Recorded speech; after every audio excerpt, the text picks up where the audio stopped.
আসসালামু আলাইকুম। আপনারা যারা কক্সবাজার যান, বিশেষ করে অনেকে মাছ খেতে, আসলে সামুদ্রিক মাছ যেগুলো আছে, বিশেষ করে কোরাল, রূপচাঁদা, অক্টোপাস, কাঁকড়া, চিংড়ি বা টুনা ফিশ যেগুলো খান, আপনারা ওই লাবণী বা সুগন্ধা পয়েন্টের আশেপাশে যে খোলা আকাশের নিচে যে মাছগুলি আছে, দয়া করে এগুলা খাবেন না।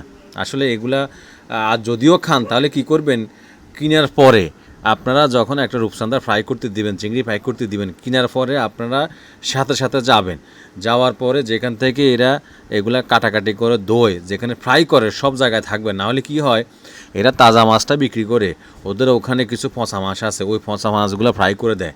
এটা আমার একটা ব্যক্তিগত অভিজ্ঞতা আছে। এই কারণে আপনারা যদিও খান, একদম শুরু থেকে শেষ পর্যন্ত নিজেরা থেকে এরপরে মাছটা খাবেন। আর তারপরও মানে এইসব ফুটপাতে না খেয়ে একটা ভালো রেস্টুরেন্টে গিয়ে মানসম্মত একটা মাছ খেলে স্বাস্থ্যের জন্য ভালো। আসলে যারা ফুটপাতে মাছগুলো অনেক দিনে হয়, পচা বাসি হয়, খাওয়া রুচিসম্মত না। যাক, সবাই সচেতন থাকবেন, সবাই সবার জন্য দোয়া করবেন। জি, আজকে এ পর্যন্ত। আসসালামু আলাইকুম ওয়া রাহমাতুল্লাহি ওয়া বারাকাতুহু।